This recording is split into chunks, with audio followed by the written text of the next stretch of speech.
PNB में home loan के लिए क्या क्या डॉक्यूमेंट्स की रिक्वायरमेंट है? तो एक जनरल डॉक्यूमेंट्स होते हैं और होता है आपका स्पेशल डॉक्यूमेंट। जनरल डॉक्यूमेंट्स क्या क्या होता है कि लोन एप्लीकेशन फिल करना है आपको विथ फोटोग्राफ, आइडेंटिटी प्रूफ देना है आपको जैसे आधार कार्ड, आपको एड्रेस प्रूफ देना है, एड्रेस प्रूफ आधार कार्ड या इलेक्ट्रिसिटी बिल हो सकता है, एज प्रूफ देना है आपको, एजुकेशनल क्वालिफिकेशन जो है वो आपको बताना है, इनकम प्रूफ देना है। इनकम प्रूफ में आपका अगर आप सैलरीड क्लास हैं तो आपका लास्ट 2 साल का जो है आईटीआर या फॉर्म 16 विथ 3 महीने का आपका सैलरी स्लिप देना होता है। अगर आपका एग्रीकल्चर इनकम है तो फिर आपका एग्रीकल्चर का जो भी रिकॉर्ड है वो देना है और आपका एग्रीकल्चर आईटीआर फाइल होना चाहिए।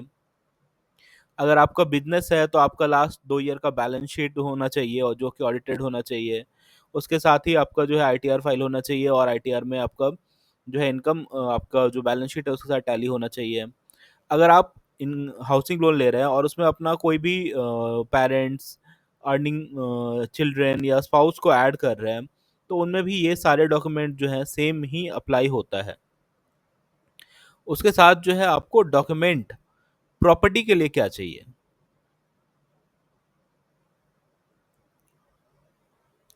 अगर आप घर खरीद रहे हैं, फ्लैट खरीद रहे हैं या घर बना रहे हैं या ड्वेलिंग यूनिट जो है वो ले रहे हैं तो आपको देना होगा एक टाइटल डीड,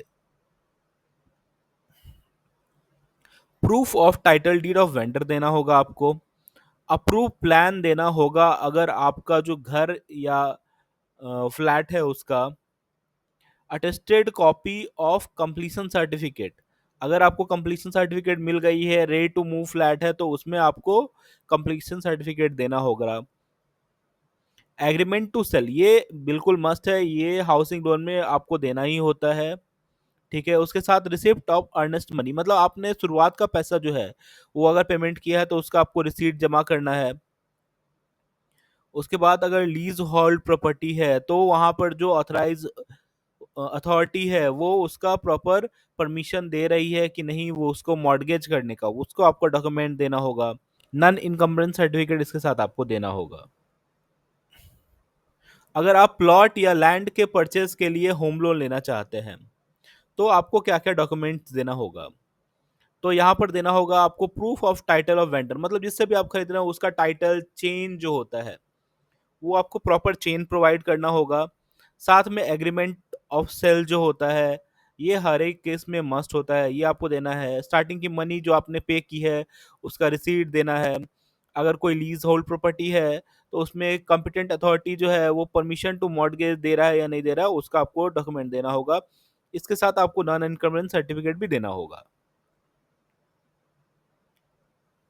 अगर आप होम लोन लेना चाहते हैं कोई construction, repair, innovation, addition, alteration, मतलब आपको घर का फर्निशिंग करना है, घर में कोई फिक्स एसेट जो है वो ऐड करना है, उसके लिए आप होम लोन लेना चाहते हैं तो यहाँ पर आपको attested copy of sale deed या लीज डीड देना होगा।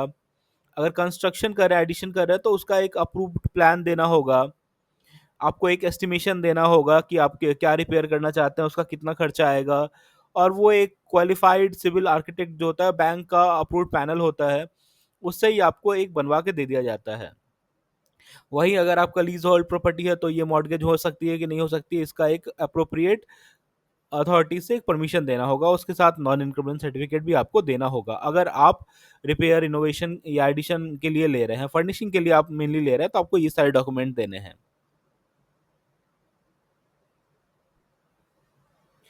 अगर आप घर ले रहे हैं कोई डेवलपिंग अथॉरिटी से, हाउसिंग बोर्ड से या प्राइवेट बिल्डर से तो इस केस में आपको कौन कौन सा डॉक्यूमेंट देना है? तो यहाँ पर आपको एग्रीमेंट ऑफ सेल देना है, लेटर ऑफ अलॉटमेंट देना है अगर आपको मिला है, ब्रोशर ऑफ स्कीम, वो आपका किस तरह से बिल्डर ने क्या प्लान किया है वो देना, अदर कोई भी रिलेवेंट डॉक्यूमेंट जो आपको बिल्डर ने प्रोवाइड किया है तो वो भी आपको बैंक को प्रोवाइड करना होगा। साथ ही साथ आप जो भी पेमेंट कीजिएगा उसका ओरिजिनल रिसिप्ट भी आपको पेमेंट का देना होगा बैंक को। लीज होल्ड प्रॉपर्टी के केस में जो है अप्रोप्रिएट अथॉरिटी देना होगा कि वो जो प्रॉपर्टी है उसका मॉर्गेज हो सकता है या नहीं हो सकता है। ठीक है, अगर आपका मान लीजिए कि ग्रुप हाउसिंग सोसाइटी है तो एनओसी लेटर देना होगा सोसाइटी से, उनके लेटर हेड पे साइन किया हुआ। अगर share certificate issued by concern society है तो आपको वो भी देना होगा।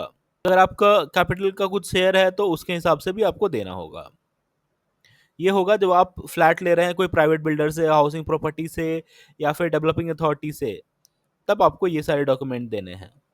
अगर आप हाउसिंग लोन लेना चाहते हैं लीज होल्ड प्रॉपर्टी को खरीदने के लिए, जहां पर पावर ऑफ अटर्नी का केस आता है, तो आपको क्या क्या डॉक्यूमेंट देना होगा पीएनबी में? तो आपको यहाँ पर देना होगा प्रूफ ऑफ टाइटल डीड, मतलब उनका डीड जो है वो प्रॉपर चेन उसका अवेलेबल है नहीं, ये आपको देना होगा। Proper position of the vendor वो आपको प्रोवाइड करना होगा।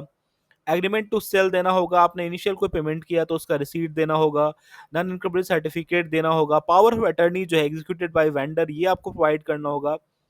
विल ऑफ द वेंडर, इस केस में एक नया चीज आता है विल ऑफ द वेंडर, मतलब जिससे आप खरीद रहे हैं उसका एक विल आपको लेना होगा। और letter of awareness cum possession from vendor, ये भी आपको एक डॉक्यूमेंट होता है, ये आपको लेना होगा। इस डॉक्यूमेंट का फॉर्मेट आपको बैंक से मिल जाएगा। इसके साथ साथ आपको एसेट एंड लाइबिलिटीज का सपोर्टिव डॉक्यूमेंट भी लेना होगा। और कोई अगर document case by case vary करता है होम लोन में, तो आपको ये सारे डॉक्यूमेंट लेने होंगे होम लोन के केस में।